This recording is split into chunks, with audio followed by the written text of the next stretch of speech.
रामायण की एक प्रमुख पात्र है मंदोदरी, जिनका उल्लेख केवल रावण की पत्नी के रूप में ही मिलता है, परंतु वह इससे कहीं अधिक थी। उनका व्यक्तित्व मानव जाति के लिए प्रेरणा से ओतप्रोत है, जिसके बारे में जानना महत्वपूर्ण है। आज इस वीडियो में हम मंदोदरी से जुड़े कुछ रोचक तथ्य के बारे में जानेंगे। हिंदू पौराणिक कथाओं के अनुसार एक बार एक अप्सरा जिसका नाम मधुरा था, कैलाश पर्वत पर शिव तथा पार्वती के दर्शन हेतु पहुंची, किंतु देवी पार्वती को वहां ना पाकर अपने चंचल स्वभाव के वशीभूत होकर वह भगवान शिव को आकर्षित करने का प्रयत्न करने लगी। इतने में ही देवी पार्वती वहां पहुंची और मधुरा की चेष्टा को देखकर अत्यंत क्रोधित हो गईं। क्रोध में आकर उन्होंने अप्सरा मधुरा को श्राप दे दिया कि जिस रूप पर उसे इतना अभिमान है, उस रूप को खोकर वह एक मेघ बनकर कुएं में रहेगी। श्राप सुन अप्सरा भयभीत होकर रुदन करने लगी तथा माता से दया की प्रार्थना करने लगी। फिर भगवान शिव के शांत कराने पर माता पार्वती ने मधुरा से कहा कि कठोर तप के बाद ही वह अपने असल स्वरूप में वापस आ पाएगी, किंतु तब तक उसे इस भूल का प्रायश्चित करना होगा। मधुरा लंबे समय तक मेघ के रूप में शिव की कठोर तपस्या करती है और 12 वर्ष उपरांत मधुरा की कठोर तपस्या से वह श्राप मुक्त हो गई और अपने वास्तविक रूप में आ गई। एक बार दैत्यराज मायासुर और उसकी अप्सरा पत्नी हेमा को वन में विहार करते हुए कुएं से मधुरा की आवाज सुनाई देती है। मायासुर मधुरा को कुएं से बाहर निकालते हैं और उसे बेटी के रूप में अपना लेते हैं और उसका नया नाम मंदोदरी रखते हैं। एक बार रावण दैत्यराज मायासुर से मिलने आया और वहां उनकी नज़र मंदोदरी पर पड़ी।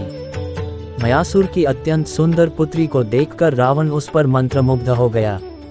रावण ने मंदोदरी से विवाह करने की इच्छा जाहिर की, जिसे मायासुर ने सहर्ष स्वीकार कर लिया। रावण और मंदोदरी के विवाह पश्चात 3 पुत्र हुए, अक्षय कुमार, मेघनाद और अतिकाय। रावण था तो ब्राह्मण, किंतु स्वभाव से बहुत अहंकारी था और मंदोदरी को ज्ञात था कि जिस मार्ग पर रावण चल रहा है, उस मार्ग पर उसका विनाश निश्चित है।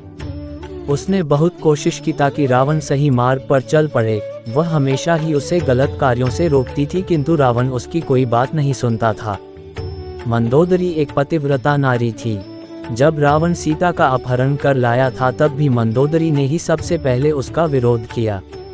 मंदोदरी जानती थी सीता जैसी पवित्र स्त्री का अपहरण उसके जीवन के सभी पापों में सबसे बड़ा पाप था। वह मानती थी वह सीता को नहीं बल्कि अपने विनाश को उठा लाया है, किंतु इतना कुछ होते हुए भी उसने कभी उसके लिए अपने सम्मान और प्रेम में कमी नहीं होने दी और सदैव अपना पतिव्रता धर्म निभाया।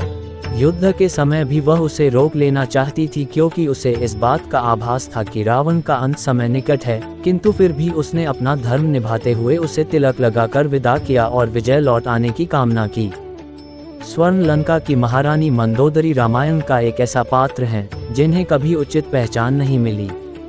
उनकी पहचान केवल रावण की लाचार पत्नी की भांति प्रस्तुत की गई और बहुत कम लोग जानते हैं कि रावण की मृत्यु के बाद मंदोदरी का क्या हुआ। कहा जाता है कि रावण की मृत्यु के पश्चात मंदोदरी भी उसकी चिता में सती हो गई थी, किंतु कुछ किंवदंतियों के अनुसार लंका के कुलगुरु लंका तथा लंका की प्रजा के उत्थान के लिए मंदोदरी को विभीषण से विवाह करके राजपाट संचालित करने का अनुरोध करते हैं, किंतु पति पुत्र के दुख में मंदोदरी खुद को महल में कैद कर लेती हैं। वे पूरी तरह से बाहरी दुनिया से संपर्क तोड़ लेती हैं और इस दौरान विभीषण लंका का राजपाट संभालते हैं। कई सालों बाद मंदोदरी फिर से अपने महल से बाहर निकलती हैं और विभीषण से विवाह करने के लिए तैयार हो जाती हैं। विवाह के बाद मंदोदरी ने विभीषण के साथ मिलकर लंका के साम्राज्य को सही दिशा में आगे बढ़ाया। कुछ पौराणिक कथाओं के अनुसार शतरंज का आविष्कार रावण की पत्नी मंदोदरी ने सबसे पहले किया था। इस खेल का आविष्कार इस उद्देश्य से किया गया था कि रावण अपना सारा समय युद्ध में व्यतीत न कर सके। वीडियो पसंद आई तो लाइक और सब्सक्राइब जरूर करें।